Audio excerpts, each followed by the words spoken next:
nga bagas. Maupay nga adlaw mga kawika, welcome back to our channel. Papunta po kami ngayon sa Barangay Tandong at paghahanap po ng isang tao na may katutubong wika at i-interviewin natin siya at may mga katanungan po tayo sa kanya tungkol sa kanilang wika. So, handa na ba? Kaya, arat na!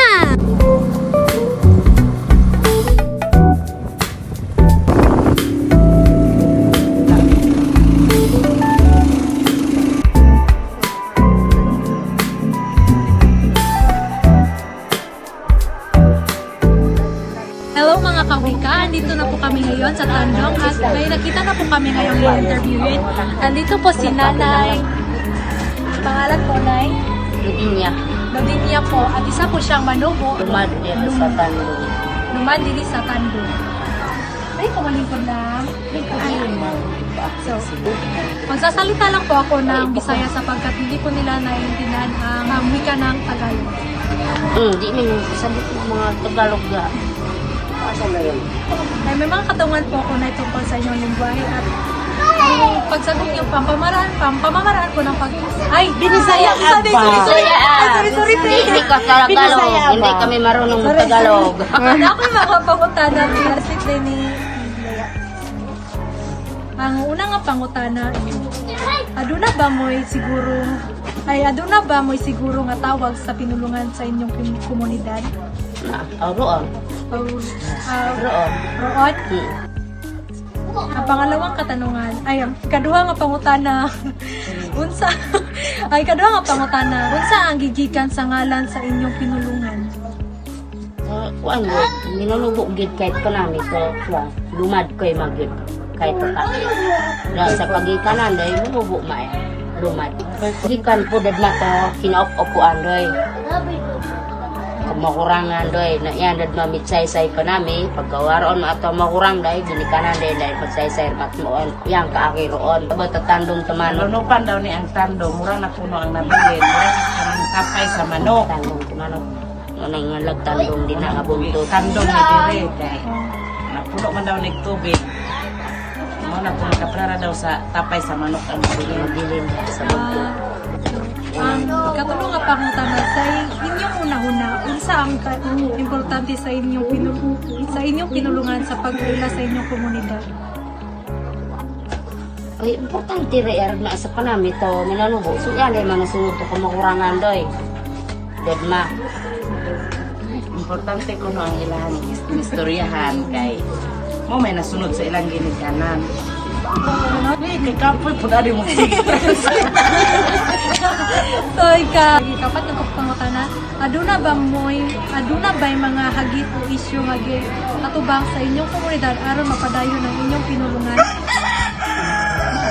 Yan ro, padayon ako pa namin. Kapra nang paamula na po sila dito. Ang amo dire munubo ko lang yon. Na kanang uban, ana palaandig sa kadingi ako kalingilan sa malay-balay po na nga pinulungan. Kadi magpangasabutan at makmulalag. Kala silang kasabot sa ubat ko niya minanubo. Ilang masaktan kana ra po pinalungin kanang ulang iyon ra. Ilara po. Ilahara po dito ba sa lando. Ang ikalimang nga pangutana, unsa ang mga pulong nga lumad nga sa inyong tanto kay nahinay nang nagwagtan? Kanang mga uban nga tawag nga ng word oy. Kanang uban nga word bitaw nay nga nagkaalam nagawala sa mga or nailista na ang tawag. Doon magyapon kahit pa namin. Magkaawo. Nagyapon ko na sa ilaha ko nga kasagaran po karon sa ilaha ang ilang anak ila nang ipraktisan ng Bisaya. Sumawang kung sa ilang mga ilang anak wala na pagkabalo sa ilang Napod kabalo kay ilang mga anak nga po ano pinanumo kay na anak ng po Bisaya. Ikaw nga pangutana, ano nga ba yung mga pulong nga lumad nga nausap ang kahulugan sa paglabay sa mga panahon? Padayong dito pa namin. Kaya pito nga pangutana, ano nga pagtulo sa inyong pinulungan sa mga kabatanunan sa inyong komunidad? Pwede di isa pa, no? Pero namin tila na, dala ka pinanubo. May pa daw sila mag-istorya na sila pinanubo. Hindi sila nalimot sa ila. Panguling tanong, sa inyong pananaw, unsaon pagtampo sa inyong pinulungan sa pagpalapad sa kultura sa inyong komunidad? So, gamit ninyong lingwahe, saan lugar ninyo na para magamit nga mo mulapad pa inyong kultura? Umana nun ito, inis mo kuha kung taas. So, doon on main, libod makakultura rin mga lumad. Tapos mga kuanday rin at ginikanday rin, nauman-umanan. Sa natuan handoy. Ang ilang kunong natunan sa ilang ginikanan sa una, masubra pa doon. Ilang Timulan. Umanan. Bisaya pa ng umanan, nadugang-dugangan. Dungag-dungagan inyong kultura sa mo, mas gamit inyong lingwahe, mas nilapad pa yun ang inyong kultura pod. Umanan. So, tampos na mo ang mga katanungan. Salamat po sa pagsasagot ng mga katanungan namin, Nay. At pag-ay, Nay, niya po kami kung paano magsalita ng Minanubo kahit konti lang po. So, sa sa balay, unsa na sa Minanubo? Baloy. Baloy. Balik ka. Ay, pag magkaon mo, unsay tawag na ka ng mga ling, mga unata. Pangaankid. Pangangkid. So yun pag kada man lakaw ta, tuta sa kuan yan na. Pangganatki. Kung ganat ki. Dahil sa kuan, guwapa. Ano na? Gapa. Maray-ray. Marayray. Maray. Marayray ikaw. Mate, Gwapa. maraat. Maraat. Maraat ako. Ano ko, maraat ako man. Maraat. Maraat. Mararay pa, gwapa. Maray-ray. Adi ba Maray-ray. tayo kuan nga maraat? Kanang mahilag, may gabi eh. Oh, may gabi eh. Opian, marukilo. Opiam. Maupian, marukilo. Maopiam marukilong. Maopiam marukilo mo niya. Unya. Ah? Mayo gabi unya. Oh, mayo gabi unya. Oh. Opian, marukilo. Maopiam marukilo mo niya. Unya kay gabi naman unya. Isa ka to ba?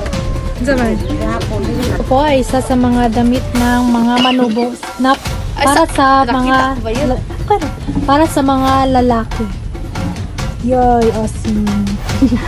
Italikid, talikid. Okay, sayaw daw, Bi, sayaw. Kasi sayaw sa manubo man eh. Sa Sige, go. Di ba ko kabagdo ang sayo sa manubo? Sige lang, usa lang, katong sa kamulan. Saan ba na? Batay Say tayo sumayaw. Apoy ng Tayo tagumpay. sumayaw. Apoy ng tagumpay. Pauwi na po kami ngayon at sana po may natutunan. May natutunan po kayo ngayong araw at ang maiwan ko lang po salita ay hindi lahat ng kayamanan ay nahuhukay. Ang ilan ay naririnig. Kaya bye mga kawika, hanggang sa susunod ulit. Bye-bye! Eh, sa tabang bike eh. Ay, Tagalog sa Tagalog eh. Wow! Sa Tagalog!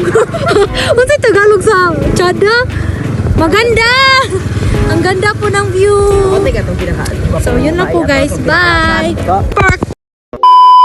Nagyo po sa mali pa ingon. Uy, ano na po ko. Bagi ka na translator skilled.